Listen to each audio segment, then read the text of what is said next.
Trapo na itsura ko, kakatrabaho, panay sugat sa kamay at makapal naman.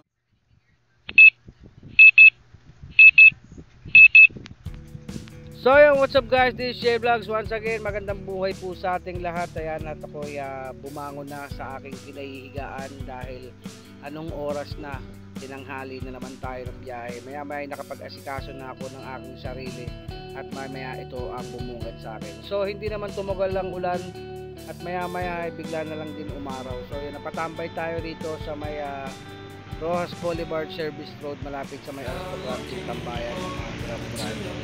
At kinuha ng muna ng video yung ating kakalsadahan dahil sobrang luwag dahil sa mga araw ng buyan ay saka. So yun, nakakuha na ako ng booking papuntang Admiral Hotel at sinap ko sa may Las Piñas. Maya maya nakakuha na naman ulit ako ng booking at bumalik ulit tayo sa Tambayan. At nakidyam muna tayo ng kwentuhan sa ating mga kasamahang Grab driver din. So yun guys, at nakakuha uli ako ng pasahero papuntang Quiapo naman.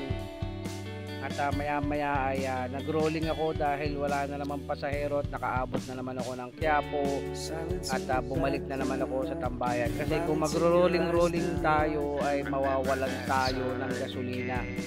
So sa aga-aga na yan ay wala tayong gasolina. At nakita na naman natin yung mga tropang tambay dito sa may Service Road, Rojas Boulevard. Ito talaga yung tambayan natin dahil dito may malapit. Ay maraming booking dito. So yun, ay napunta tayo ng Las Piñas at nagpunta tayo ng MOA at nagpunta rin tayo sa may Star City dahil marami rin naman tayong nakuhang booking nung araw na yan. So yun, at maya maya ay nagluto ng pancit canton ng ating tropa para makapag merienda man lang kahit pansamantala. Pinagsalusaluhan lang namin ng pancit canton na niluto ng tropa. So yun, kung makikita nyo, ang dami sasakyan sa kanila talaga lahat yan. So yun, nakakuha tayo ng booking papuntang Makati. At so yun, hanggang dito na lang guys. Sa ulitin, this is Jay Vlogs. Peace out. Yeah. Thank you for watching.